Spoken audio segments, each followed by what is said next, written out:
The Martini, the classic cocktail of bars and a favorite drink of businessmen, has been around since the 1800s, but its history is about as clear as its frosted glass.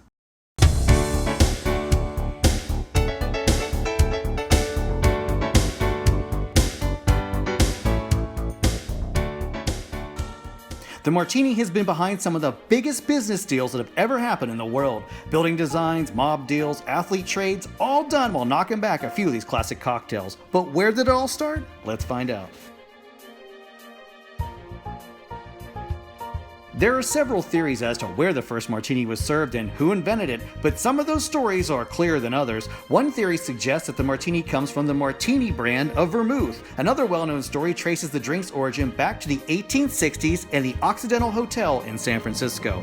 The now long-gone hotel was a popular spot at the time, and bar patrons loved their signature cocktail known as the Martinez. The Martinez was named for a nearby town. Now, workers and business people would stop at the bar and have a couple before heading home via the ferry to Martinez, California. The recipe was similar to today's martini recipe and was even published in an 1887 bartender's guide.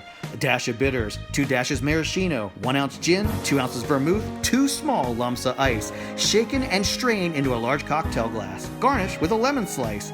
But as time marched forward, the recipe changed and customers' tastes changed. Eventually, the bitters and maraschino were removed, leaving the drink simply gin and vermouth with the option of an olive as a garnish over that lemon.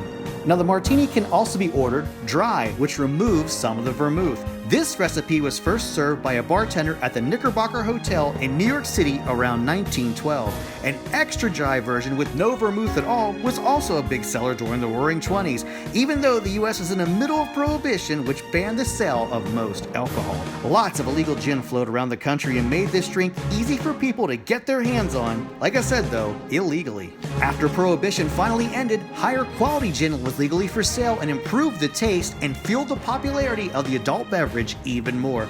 But by the 1970s, the martini was seen as, well, kind of old-fashioned and not as exciting as new craft cocktails were hitting bars. But by the 1990s, its popularity was on the rise again as bartenders found new versions to mix up as part of the craft cocktail explosion. Lemon drop martinis, espresso martinis, pickle martinis, dirty martinis with olive juice. Bars began to offer a heavy list on their cocktail menus. And don't forget how James Bond ordered his in the books and movies with vodka, not gin, and shaken, not stirred. So there you go, a brief but cloudy history of the martini.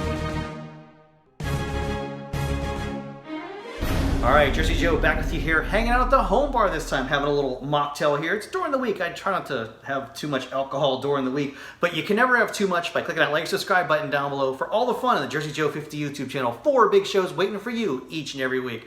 Look, if you are going to have some libations, make sure you're 21 or over and drink carefully. Don't you drink and drive. Jersey Joe here and our friends saying thanks for watching, and I'll see you next time, I hope.